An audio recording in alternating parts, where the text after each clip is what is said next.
هذه السنة دورة متميزة صراحة، بحضور وازن يعني من جمهور اللي داخل وخارج المغرب. أتحفونا يعني الفنانين الكبار هذه السنة بطبق فني متكامل يتكلم أو يصف لنا تاريخ الأندلس مع أيقونة من الأيقونات الكبار ديال الأندلس، زرياب، اللي حقيقة أنا جد معجب بهذه الشخصية.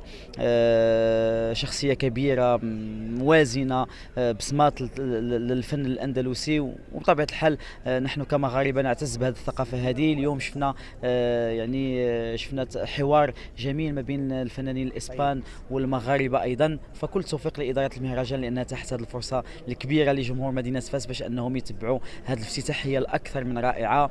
دام الفن المغربي دائما في المقدمة، وإن شاء الله بحول الله غادي نشوفوا يعني فن راقي كبير دائما يبصم أو كيرسخ الهوية المغربية الثقافية والفنية. وبطبيعة الحال الشريفة الله يطول في عمرها يعني حضور كبير ووازن، وتعطي بطبيعة الحال قيمة كبيرة للمهرجان، خصوصا كأنه مهرجان كبير ووازن تحت الرعاية السامية لصاحب الجلالة. فالله يطولنا في عمرهم والله يبارك لنا في عمرهم. وبطبيعة الحال أنا كنقول بأنني كفنان مغربي لا أشك في دعم كبير لصاحب الجلالة للهوية والثقافة المغربية. الله يطول في عمره، ونتمنى إن شاء الله بحول الله الخير لهذه البلاد هذه. شكرا.